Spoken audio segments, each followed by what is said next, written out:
जय राधा माधव कुंज बिहारी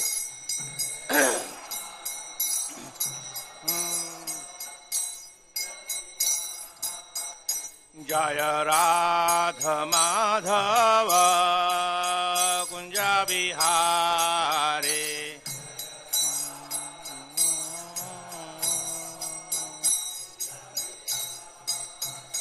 जय राधा माधव कुंज बिहारी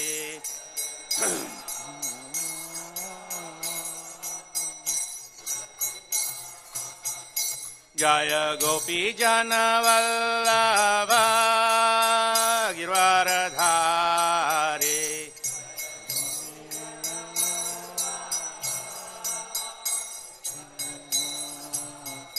जय गोपी जन वल्लभ गिरवारधारी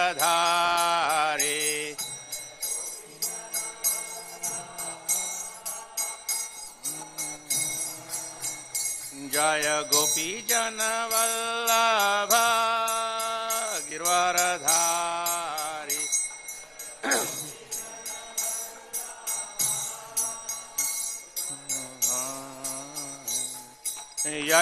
यशोदानंदन व्रज जन रंजन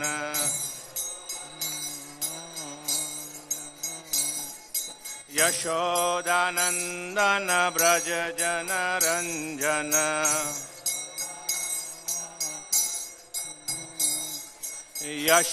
यशोदानंदन व्रज जन रंजन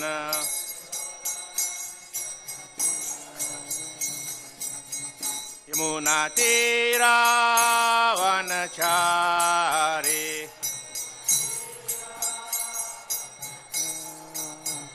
यमुना तीरा वनचारी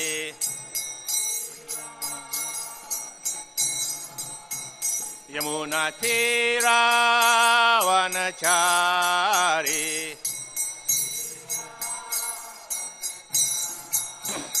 जय राधा माधव कुंज बिहारी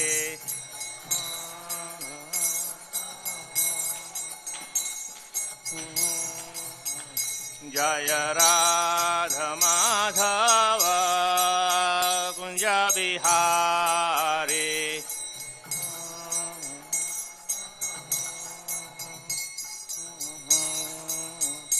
जय गोपी जन वल्लभ गिरवारधारी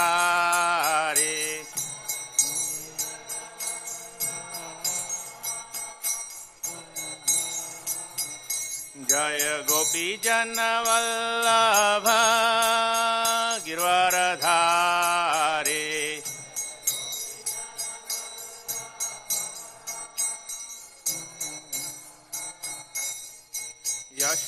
यशोदानंदन व्रज जन रंजन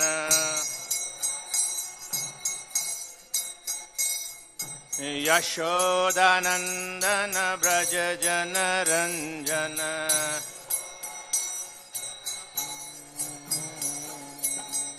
यमुना तीरा वनचारी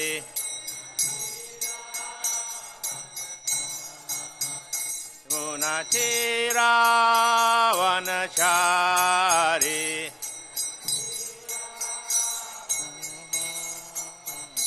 हरे Krishna Krishna Krishna Hare Hare Hare Ram Ram Ram Hare Hare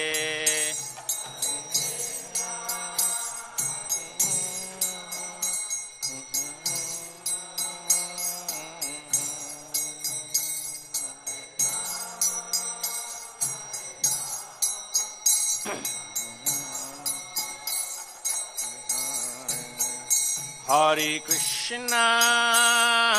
Krishna Krishna Krishna Hare Hare Hare Rama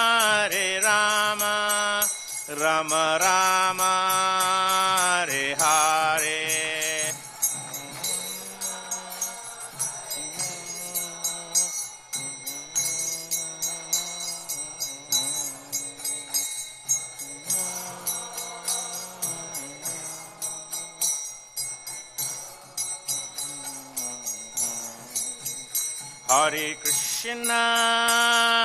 Krishna, Krishna Krishna, Hare Hare, Hare Rama, Rama Rama, Hare Hare.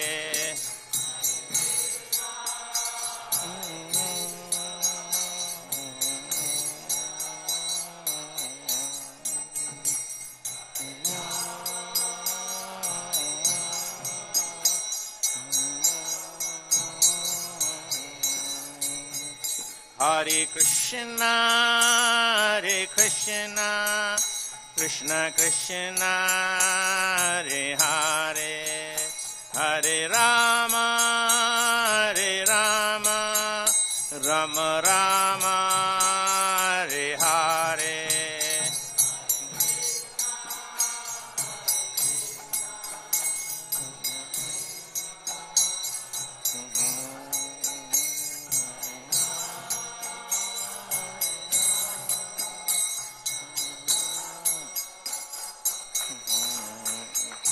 Jaya Prabhupada, Jaya Prabhupada, Jaya Prabhupada, Jaya Prabhupada.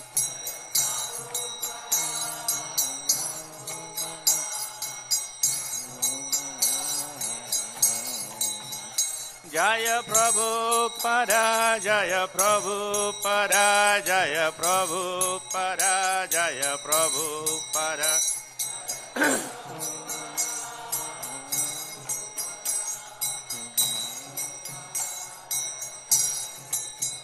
Jaya Prabhupada, Jaya Prabhupada, Jaya Prabhupada, Jaya Prabhupada.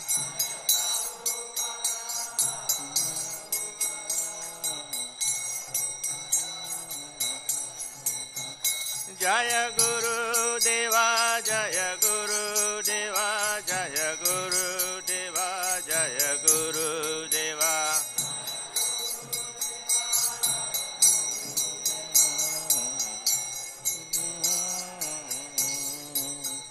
Jaya Guru Deva, Jaya Guru Deva, Jaya Guru Deva, Jaya Guru Deva.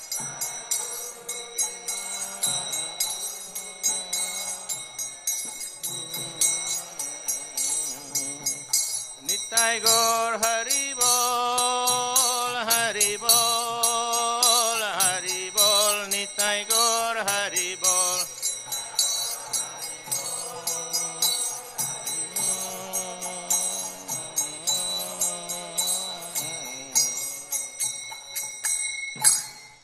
Jayom Vishnupad Paramahamsa Privakacharya Stoder Sri Srimad A.C. Bhaktivinoda Swami Maharaj Srila Prabhupada Ki Jai. Jayom Vishnupad Paramahamsa Privakacharya Stoder Sri Srimad Bhakti Siddhanta Thakur Maharaj Prabhupada Ki Jai. Ananta Koti Vaishnava Vrinda Ki Jai. Namacharya Srila Haridas Thakur Ki Jai. Sri Rupa Shishnatan Bhatarugnath Sri Jiva Gopal Bhatadaswarugnath Sad Goswami Prabhu Ki Jai. प्रेम से कहो श्री कृष्ण चैतन्य प्रभु नित्यानंद श्री अद्वैत गदाधर शिवासदि घोर भक्त वृंद कीजिए। श्री श्री राधा कृष्ण गो गोपीनाथ श्याम कुंडर कुंज गिरि गोवर्धन कीजिए। ब्रजभूमि श्री वृंदावन धाम कीजिए। नवद्वीप मायापुर धाम कीजिए। जगन्नाथपुरी धाम कीजिए। अयोध्यापुरी धाम कीजिए। गंगमय जमुनामय कीजिए। श्रीमती तुलसी देवी भक्ति देवी कीजिए। सामवेद भक्त वृंद कीजिए। हरिनाम संकीर्तन यज्ञ कीजिए। ग्रंथराज श्रीमद् भागवत महापुराण कीजिए। निताय गौर प्रेमानंदे। All glorious assembled devotees, all glorious assembled devotees, all glorious assembled devotees. Glories of glory, Sri Guru, Sri Gauranga.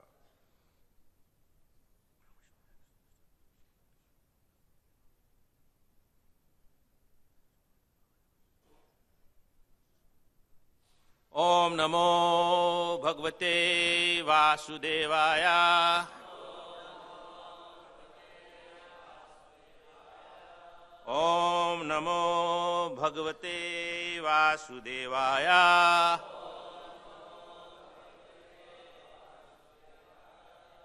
Om Namo Bhagavate Vasudevaya.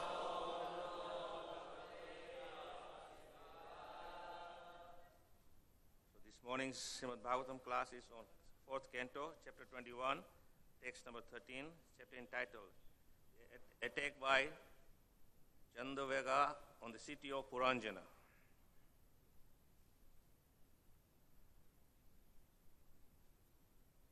Chandavega iti khayata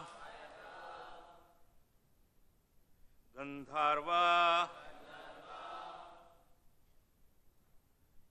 Adipati Nripa Gandharva Tasya Balina Shasti Uttara Sata Trayam Chandavega iti khayato Gandharvadhipatir nirpa Gandharvastasya balina Sasti Uttara Satatrayam Chandavega iti khayato Gandharvadhipatir nirpa Gandharvastasya balina Sasti Uttara Satatrayam. What? Chandravega iti khayatu Gandharvadhipatir nirpa Gandharvastasya balina Sasti Uttara Satatrayam.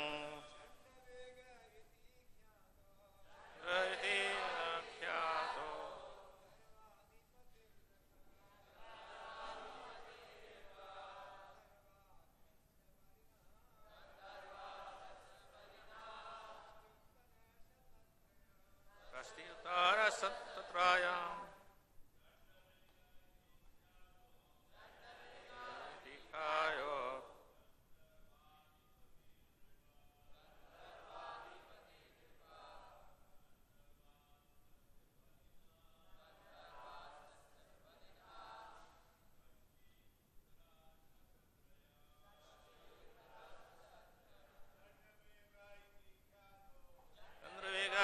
Kyato Gandharvadhipatir nipa Gandhasvatasya balina Shasti Uttara Satatrayam. Mothers, Gandharvega iti khyayat Gandharvadhipatir nipa Vadasya balina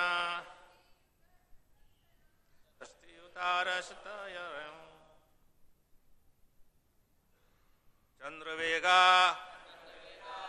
Chandravega iti thus khayata celebrated Gandharva belonging to the Gandharva Loka Adipati king Nirpa, O king, Gandharva, other Gandharvas, Tasya, his, Balina, very powerful soldiers, Sasti, 60, Uttara, surpassing, Sata, 100, Trayam, 3. Translation and purport by His Divine Grace, A.C. Bhaktivinoda Swami, Srila Prabhupada. O king, in the Gandharva Loka, there is a king named Chandravega. Under him, there are 360 very powerful Gandharva soldiers. Purport. Time is figuratively described here as Chandravega. Since time and tide waits for no man, time is herein called Chandravega, which means very swiftly passing away. As time passes, it is calculated in terms of years. 1 year contains 360 days, and the soldiers of Chandravega herein mentioned represents these days.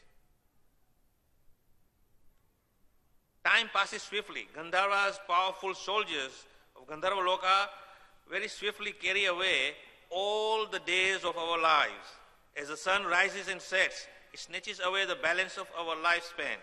Thus, as each day passes, each one of us loses some time, some of our life's duration. It is therefore said that the duration of one's life cannot be saved. But if one is engaged in devotional service, his time cannot be taken away by the sun. As stated in the Srimad Bhagavatam, Ayur harati vaya pumsam udayan astam chayan asu. The conclusion is that if one wants to make himself immortal, he should give up sense gratification. By engaging oneself in devotional service, one can gradually enter into the eternal kingdom of God. Mirages and other illusionary things are sometimes called Gandharvas. Our losing our lifespan is taken as advancement of age. This imperceptible passing away of the days of life is figuratively referred to in this verse as Gandharvas. As explained in later verses, such Gandharvas are both male and female. This indicates that both men and women lose their lifespan imperceptibly by the force of time, which is herein described as Chandavega. Om Jnana Trivindandasya Jnananjana Salakaya Chakshuzunmilitam Yena Tasmai Sri Guruve Namaha Panchakalpatrubhyasya Kripa Sindhubhyasya Patitanam Pavanebhyo Vaishnavyo Namo Namaha Jai Sri Krishna Chaitanya Prabhu Nityananda Sri Advaita Gadadhar Srivasadi Gaur Bhakta Vrinda Hare Krishna Krishna Krishna Hare Hare Hare Rama Rama Rama Hare Hare. Hare Krishna. So this is a very interesting section of the Srimad Bhagavatam.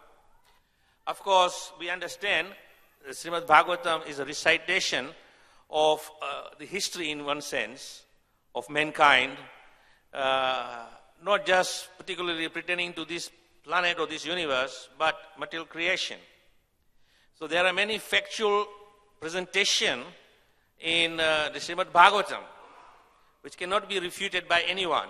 Of course, the materialist or the non-believers in the Supreme Lord, they may refute it. They say, I mean, this is some kind of man-made stories. This may be some kind of someone's understanding which they put it down in words. But in reality, Srimad Bhagavatam is the factual knowledge given to mankind for enlightenment. As we understand from the purport here, Prabhupada says, if we do not want to waste our time, which of course every day, every passing second is lost. With every rising of the sun and setting the sun, a day goes past. And we only have so many days allocated to us as an individual. Some may have 50 years, some 60, some 70, some 80, some 100. Even someone may say 110, 120 years. Still, what is the point of living for 120 years if the life is full of suffering? In this material world, life is full of suffering. Of course, many people will probably come and contest that and say, no, I'm enjoying. My life is a happy one. But of course, that happiness is just make-believe happiness. Real happiness is described by Sri Chaitanya Mahaprabhu that when one engages in the principle of devotional service and gets the higher taste by connecting with the Supreme Lord and actually understanding the Supreme Lord, then you will experience the higher taste, or what Prabhupada says is transcendental bliss. So the transcendental blissfulness, the happiness which is described by the performance of devotional service cannot be compared to anything in the material world. Of course, material world, as I said, is kind of a make-believe situation that I'm happy, but who is happy? From the richest man in the world to the poorest man in the street. And there is many multitude gradation of people in between. But who is happy? You'll find it from the richest man to the poor man in the street. Everyone will claim that they are happy in some way or other. But do they really understand what real happiness is? That is the question. Of course, happiness is a state of consciousness. It is not something which you feel or you experience by some external stimulation. Of course, due to our conditioning in a state of being, we think that our happiness is dependent on certain material sense objects, certain material stimulation. And we gratify ourselves to this and make believe that, yes, I'm happy. But are we really happy? That is the question. For example, someone feels that I will be very happy if I get the latest new model of car. You work hard and you earn sufficient money and you go to the marketplace and buy yourself a brand new car according to your desire. And there you are driving in Delhi, so happy. I have now fulfilled the object of my happiness. I have the car of my desire. I'm driving. And you're stuck in the traffic for hours and hours and hours. And right next to you, there is an old car. It's also stuck with you. And on your other side, there's a relatively new car. It's also stuck. And then in between there's the rickshaw-wallas and the two-wheelers and bicycle-wallas. And some walking on the pedestrians on the sidewalk. Does that bring you happiness? Thinking, well, I got a better car than the guy who's got an old banger here or a relatively little newer car here. But I've got a better car. Does that make you any happier? No. Because the Adibhotik, Adhyatmik, Adidevik will be affecting all three of you, or all of us, regardless of our circumstances. So that is not happiness, but it is a make-believe happiness, that I think I have got better than his car.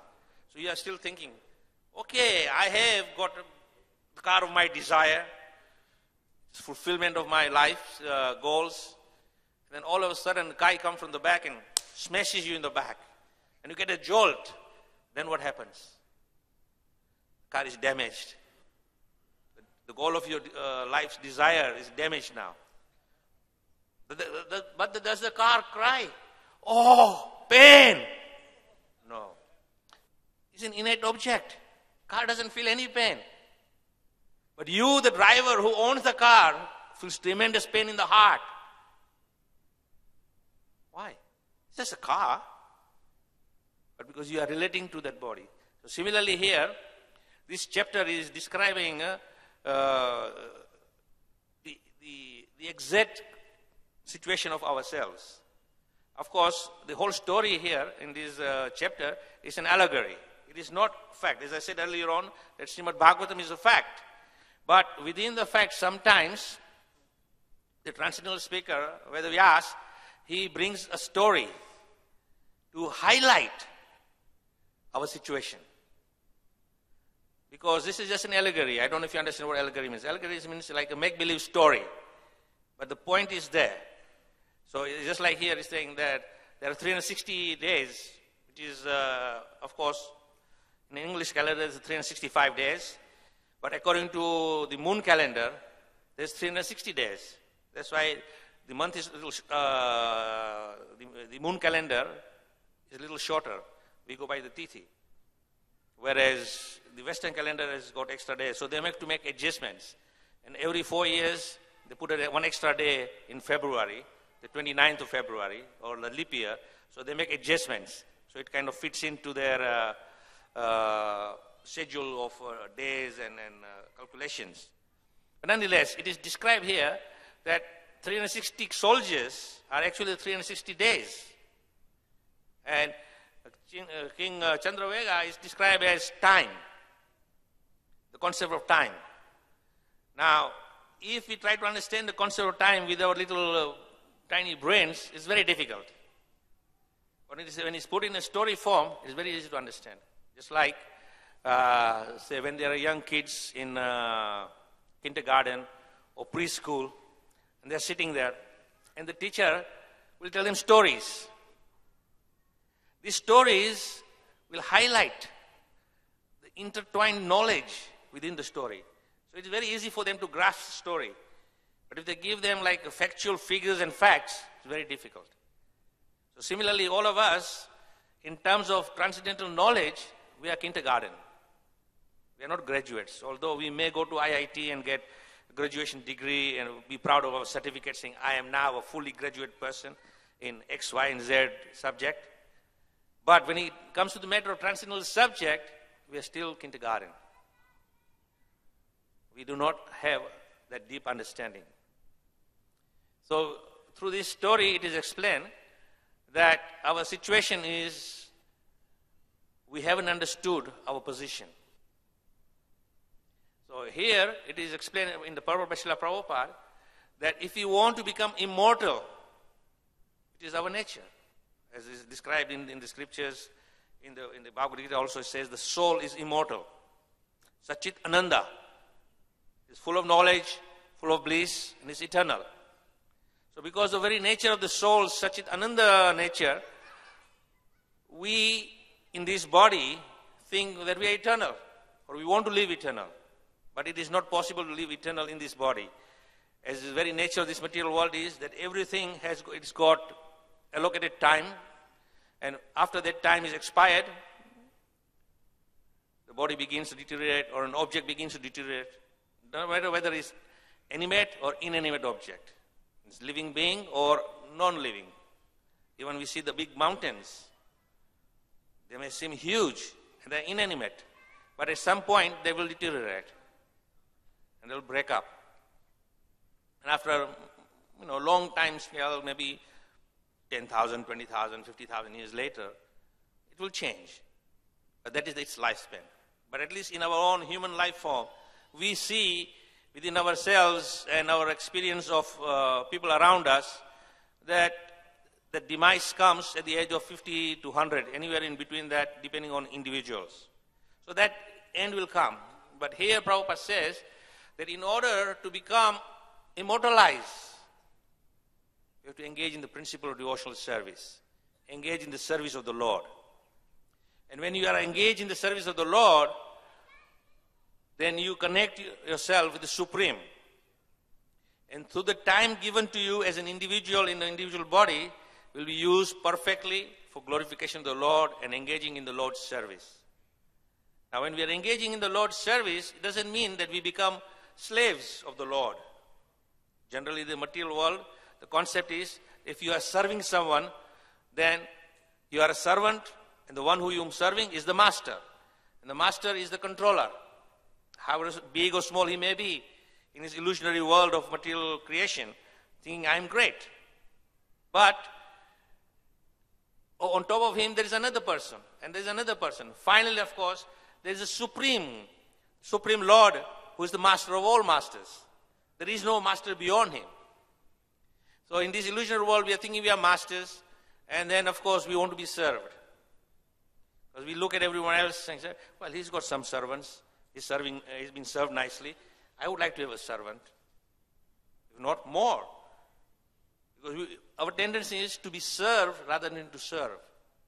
Because in the material world, we want to become little Ishwaras. Aham Ishwara. We all want to become Ishwaras. Every one of us. The only time we actually come to realization and open our eyes, that when a pure devotee comes and he glances upon you and he touches your heart and he wakens you up from the slumber of material world. As we pray every morning in our Guru Puja song, that he opens my darkened eyes and fills my heart with transcendental knowledge. So when a pure devotee comes and he opens our darkened hearts, he opens our eyes and puts the light of knowledge there, then we realize that I am not this body, but I am a spirit soul. And as a spirit soul, I have to utilize this body as a vehicle to transmigrate from the material world to the spiritual world, where eternity exists. In this material world, the soul is eternal, but eternity doesn't exist here. Although you may try, in in the early 60s, in America, there were some very, very rich people. I mean, millionaires, literally millionaires. The only problem was with these millionaires was that some of them had contracted incurable disease. So inevitably, of course, when you are in that disease condition, sooner or later, you have to die. But you don't want to die. Because the very nature of the soul is Sachit Ananda. Whether you realize or not realize. Everyone wants to live forever. So these millionaires were thinking that technology is making advancement. Medical facilities are increasing. Medical science is increasing. Disease has been cured. They are finding new and new ways of different medication and different techniques to cure the disease condition. So they applied to certain private companies that freeze my body. And when the medical sciences advance sufficiently to cure my disease, then unfreeze me and then cure me. Then I will live forever. Of course, this is an illusion. It's complete madness. But they did it. And in mid-60s, there was a power cut failure. Of course, we are quite used to it in India, so this is a power cut. It's normal, in fact. It's not a big deal. But in New York, in America, power cut is unheard of. You know, literally it's unheard of that you have a power cut. You may have a fuse blow out, but doesn't mean that you are completely left without power. But there was some surge in power grid and they lost power. And all the units which were keeping these millionaires frozen had no power. And because of that, their bodies became thawed. And once something is frozen and is thawed, very quickly it begins to degenerate. So these bodies are degenerated. Living in completely mad world, thinking I can live forever. No one can live forever. Even the great yogis who can perform tremendous tapasyas, they can live for a long time. We read from the Srimad Bhagavatam that Hiranyakashipu performed tremendous tapasya to the point that his whole body was completely eaten away by the ants, and the anthill was developed around his body, but the soul was going on. And because he had a strong desire and to live forever, he was praying to Lord Brahma. And Brahma finally came and said, okay, I'm happy with your tapasya. What do you want? He says, I want to have a very strong, powerful body where nobody can kill me. So of course, Lord Brahma says, listen, my dear friend, even I, who have got such a long lifespan, I have to die. So if I am going to die, how can I make you immortal? I cannot give you something that I don't have. So Hiranyakashipu was thinking, that's okay. I will think smarter, intelligent. So he's thinking very smartly and putting all these conditions where all possible forms of death can approach you. Either you die during the day, during the night, inside, outside, nor in the sky, nor on the land, not by a beast, not by an animal, not by a human being, not by weapons. So many conditions, and you think, okay. The Brahma says, I can give you all these boons, there's no problem. He gives all the boons, and he thinks I'm immortal. But what happens? At the appropriate time when his life was finished, Maya stole his intelligence, and he started becoming very, very forceful, and he was despising his son for worshipping the Supreme Lord. So he was trying to kill his son. And of course, Nrsimhadev said, I'm having none of this. So he came and he destroyed him without violating any of Lord Brahma's boons. So the point is that we cannot live forever. But in the spiritual world, as the scripture gives us indication and direction, that we can be eternal in our eternal holy dham of the Supreme Lord, where we'll be engaged in Nitya Lila, the transcendental pastimes of the Supreme Lord forever. And the beauty of being in the spiritual world is that every day you may do the same thing.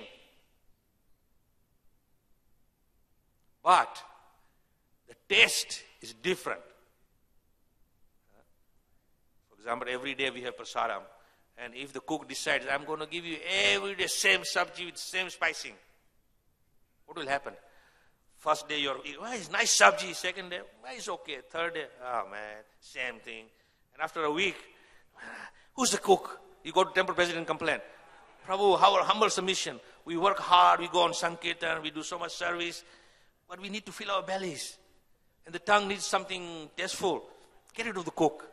Bring a new cook so he gives different flavors. But here, you're doing the same thing every day.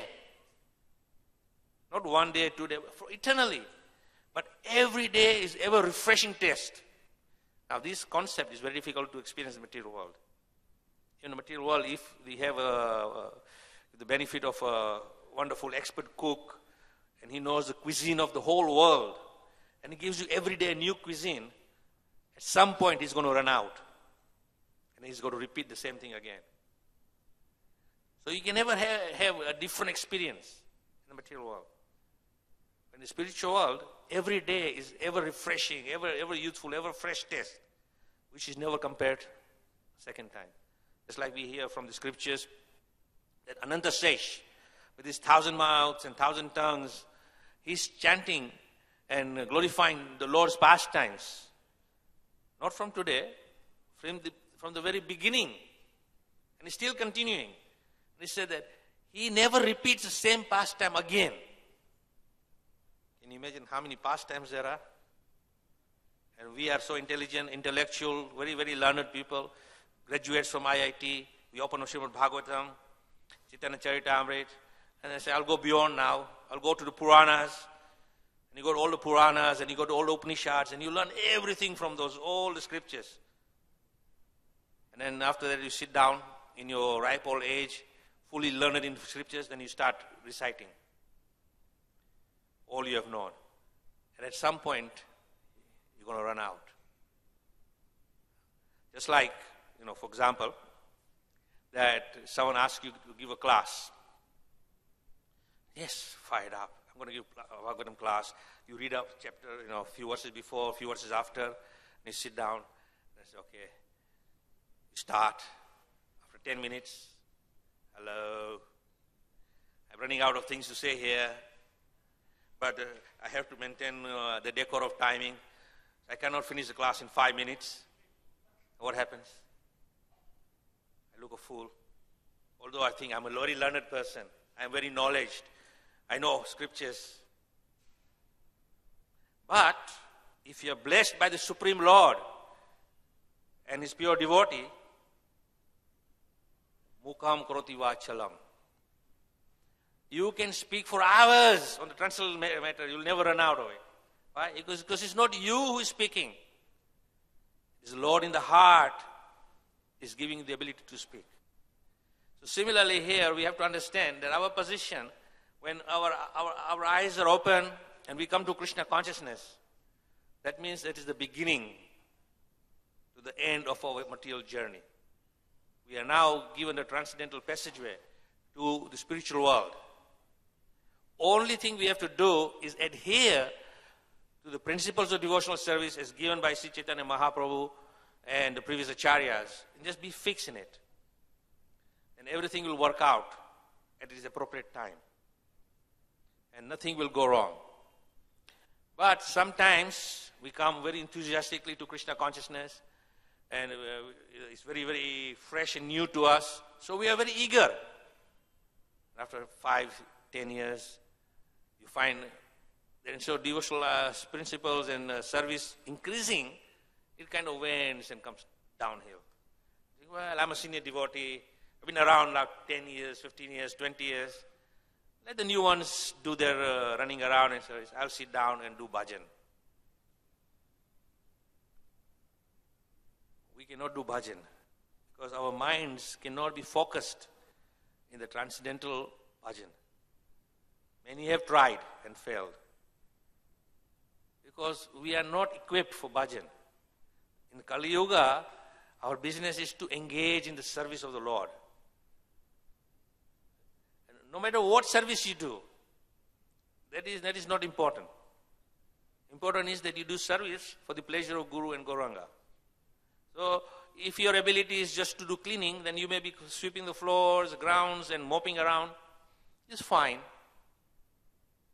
It is as good as someone on the altar dressing the deities beautifully and offering worship, or someone who is well versed in the scriptures, who can give lectures and seminars. From outside we may see that there is different gradation of service. But the Lord, when He sees a person engaged in devotional service, no matter what service He is doing, He looks at it as equally. He doesn't see that this service is better or this service is lesser. Everything is same, because it is saying devotional service. It doesn't say cleaning devotional service, lecturing devotional service, Archa Vigraha, Puja devotional service. No, it says devotional service. And as far as devotional service is concerned, Prabhupada gives a very clear definition. Devotional service means one who engages in the service of the Lord for His pleasure without any motivation. It should be unalloyed, uncontaminated. Just simply doing for the pleasure of the Lord without expecting anything in return. But of course, the Lord is not such a cruel person. They will sit like Lord and Master in the material world, and He will take service but not give anything in return. He will give you much more in return. Yatha mam prapayante. As you reciprocate with the Lord will reciprocate with you. But only difference here is that you may do a little for Him and He will do more for you. And because He's doing more for you, you will feel that transcendental connection.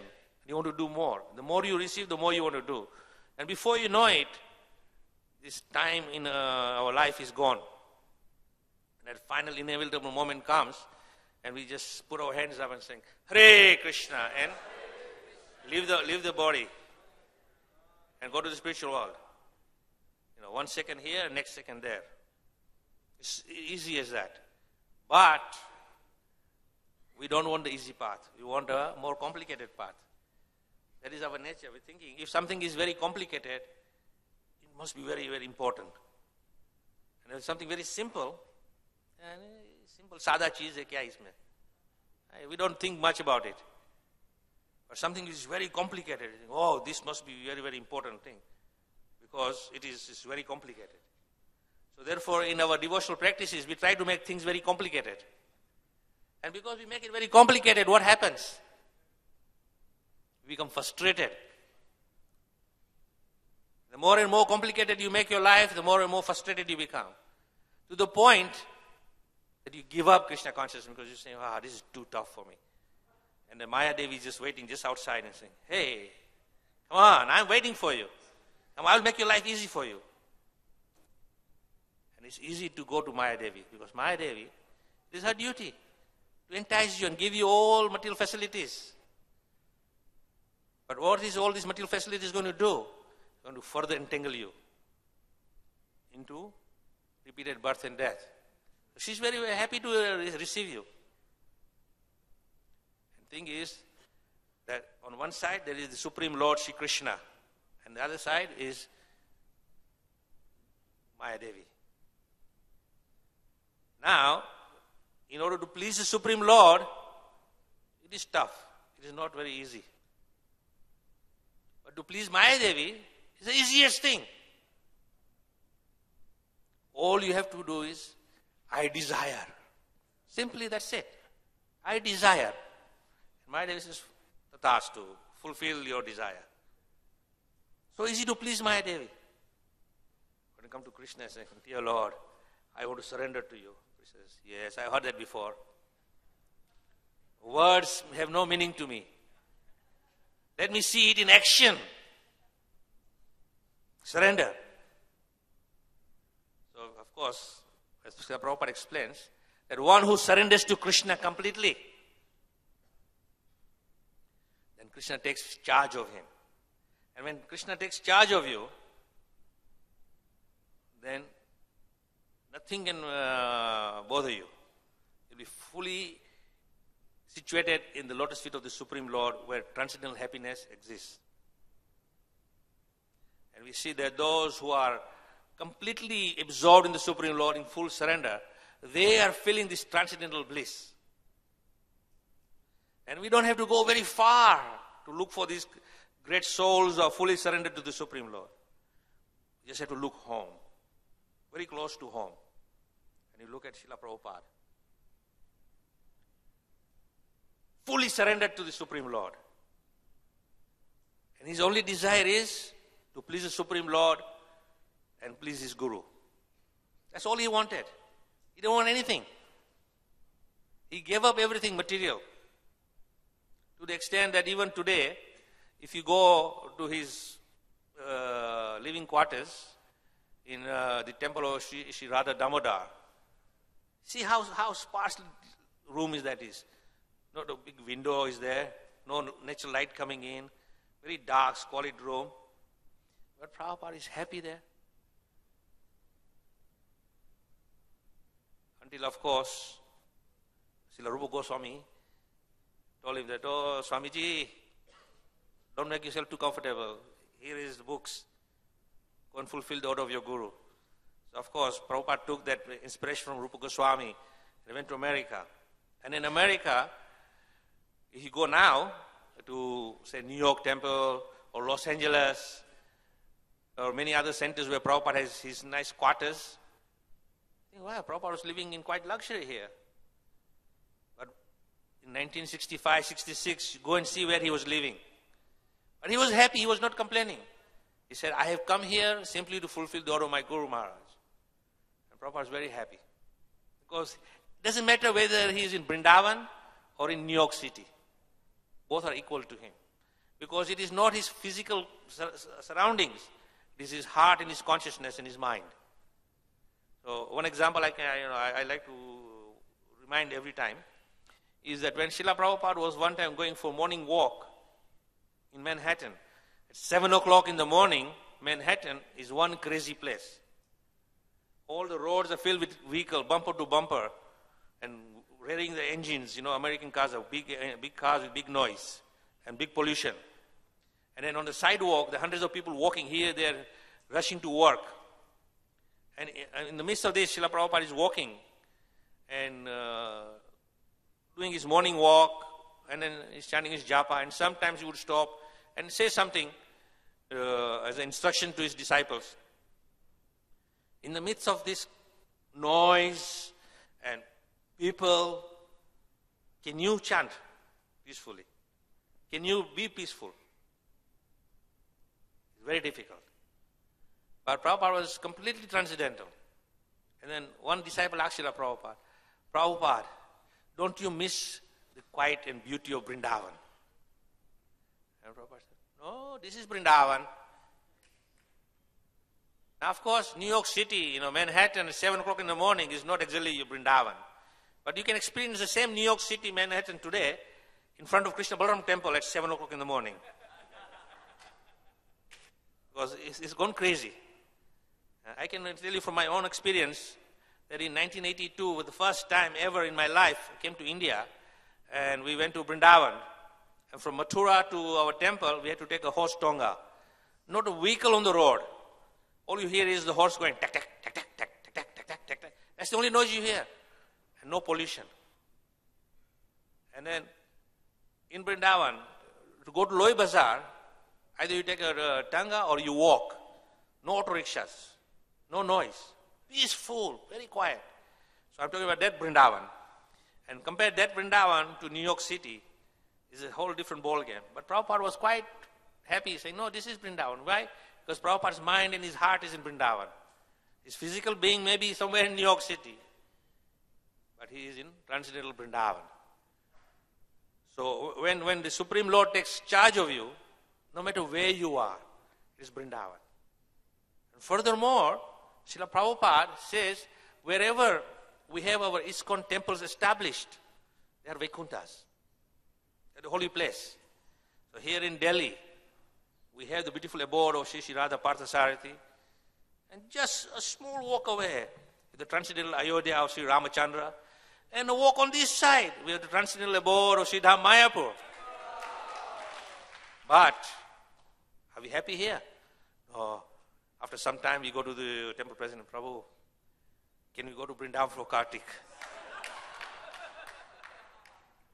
And some say, well, Vrindavan, this Kartik is so busy. Can we go to Mayapur for Kartik? Can we go to Mayapur for Gaur Purnima? It's all here. Why need to go? The mind is troublesome. Thinking, no, this is okay, but I want to go to the real place. Well, I'm sorry to break your illusion. This is the real place. Only thing is we cannot tell the difference between the real and the false. Because you may go to Vrindavan. It's not very far from here. But you will take Delhi with you there. And then even in Vrindavan, you're still in Delhi. Because the consciousness is not there. Otherwise, what will you see in Vrindavan? You see traffic in Delhi, you see traffic in Vrindavan. So what's the difference? And that traffic is caused by the same Delhi-walas. If you look at all the vehicles, all the Delhi-walas are there. So your Delhi-walas are going there and you're also going there. So you take Delhi there and then say, oh, Prabhu, we had a wonderful weekend in Vrindavan. Well, you're still in Delhi. Of course, this is all illusion. Of course, I'm not saying we should not go to the holy places, Vrindavan, Sridham, Mayapur, Jagannath Puri, because we are still neophytes, so we need to go and see these things personally and take association with the holy Dham and association with sadhus there and here, and through that process we'll get purified. But we get the same thing here also, but we don't have the same appreciation. We hear Srimad Bhagavatam here, you hear Srimad Bhagavatam Vrindavan. It is the same. The Lord's abode is here, is residing here for us. Why would Radha Parthasarathi take all this trouble to stay in Delhi when he has his Goloka? For the likes of you and me, he has come. But we say, oh, this is very nice, but I like to go there. So anyway, the point I'm trying to make is that through this verse and these chapters we are studying now, is very simple, talking about our lives and how we can learn from these pages of Srimad Bhagavatam to improve our situation and become more fixed, as Srila Prabhupada mentions here, that if you want to become immortal, just one simple statement is made. Engage in transcendental devotional service of the Lord. And that we have. Just simply do it. As Prabhupada many times says, what is the difficulty?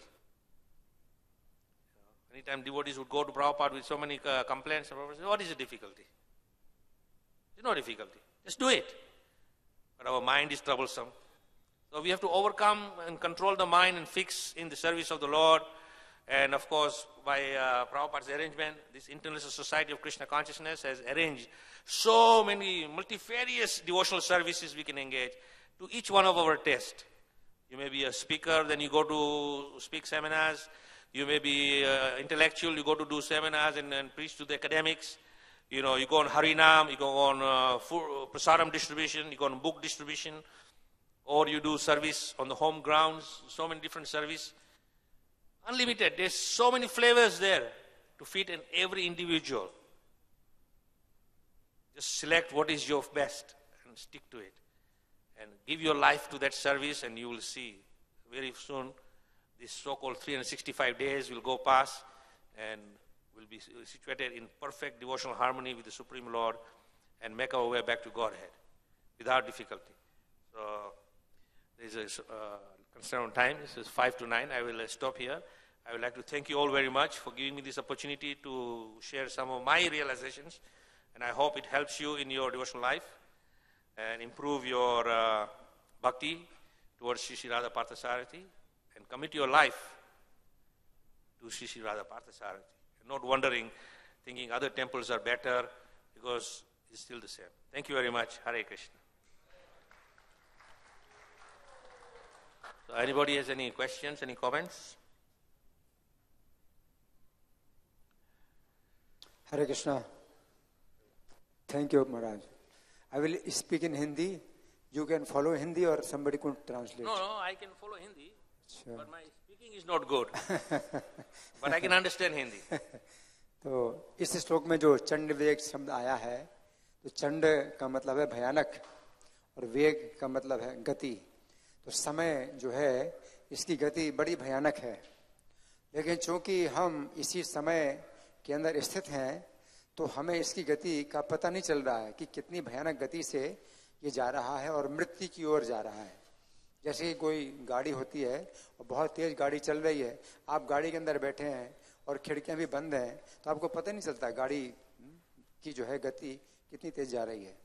इसी प्रकार से जो हमारा शरीर है, ये समय की जो शक्ति है उसमें स्थित होने के कारण हमको लग रहा है कि सब कुछ ठीक चल रहा है, सब कुछ अच्छा चल रहा है, लेकिन ये भयानक गति से हमें जो है मृत्यु की ओर ले जा रहा है। तो चंड वेग का मतलब ये है। लेकिन अगर प्रभुपाद बताते हैं और श्रीमद् भागवत में लिखा है कि अगर हम जो है कृष्ण कथा में अगर लगे हुए हैं तो फिर हम जो है सुरक्षित रहते हैं, और यही जो समय है ये मृत्यु के स्थान में हमें भगवान के धाम की ओर ले जाता है। लेकिन जाता बहुत तेजी से, हमारा जीवन बहुत तेजी से निकल रहा है। अगर ब्रह्मा जी की दृष्टि से देखा जाए तो ब्रह्मा जी के 1 सेकंड में यहाँ के 1 लाख साल बीतते हैं। तो सोचिए 1 सेकंड में 1 लाख साल बीतते हैं, तो एक ब्रह्मा जी के 1 सेकंड में हम कितने बार जन्म लेते हैं। तब पता चलता है कि चंड वेग का मतलब क्या है, कि कितनी तेजी से हम जो है मतलब ये गुजर रहे हैं, हमारा समय कितनी तेजी से बीत रहा है। अगर ब्रह्मलोक में जाएं और वहां से अगर देखें इस पृथ्वी का हाल क्या है, तो वहां के 1 सेकंड में हमारे जो है कितने जीवन बीतते हैं, कितने जन्म बीतते हैं। 1 लाख साल बीत जाता है 1 सेकंड में। तो चंड वेग का मतलब ये है कि समय बहुत तेजी से बीत रहा है, इसलिए हमें समय नहीं बिताना है, हमें समय नहीं गंवाना है। और श्वास श्वास पे हरि भजो, वृथा श्वास मत खोए, ना जाने या श्वास को आवन होए न होए। निश्वासे नहीं विश्वास कदा रुद्धो भविष्यति, कीर्तनीय मतो बाल्याद हरिर नाम एव केवलम। तो हमारी श्वास का कोई विश्वास नहीं है कब रुक जाए, इसलिए हमेशा बचपन से ही 5 वर्ष की अवस्था से हरि नाम का कीर्तन करना चाहिए। हरे Krishna. Hare Krishna. So it reminds me of another example, that if you are traveling in a car and if the car is going at 40 miles an hour, you can feel the speed that you're going at 40 miles an hour in relation to your surroundings, because you see all the things which are stationary on the side, and the car is going and you see everything going vroom, vroom, vroom, everything going past you. But when you're sitting in a plane is going at about 300 kilometers an hour. You look out of the window. Do you feel you're going at 300 miles an hour? It seems like it's steady. It's not moving. So this illusion is there in our lives. सब ठीक है, चलता रहा है, कोई बात नहीं, कोई गति नहीं है। लेकिन क्या है वास्तव में, तो गति है, समय कहाँ चले जाते मालूम नहीं पड़ते। And as Prabhupada mentions the famous English saying, time and tide waits for no man. समय किसी के लिए खड़ा नहीं रहते हैं, और जो समुद्र का लहर जो है वो भी किसी के लिए खड़ा नहीं रहते, आते जाते रहते हैं। It doesn't stop. So same in our lives, time will not stop or slow down. Sometimes you see slow motion, but it is just an illusion. So don't waste time. We are very, very fortunate in our lives that Prabhupada has come to us, given us Krishna Bhakti. Take it seriously and make your life perfect. Thank you very much. Hare Krishna. Jai Grantara Srimad Bhagavatam Mahapurana ki jai. Jagat Guru Srila Prabhupada ki jai. Sri Sri Radha Partha Sarada Vishaka ki jai. Sri Sri Sitaram Lakshman Hanuman ji ki jai. Sri Sri Gaunitai ki jai. Delhi Bhakta Vrind ki jai. Nitai Gaur Premanande.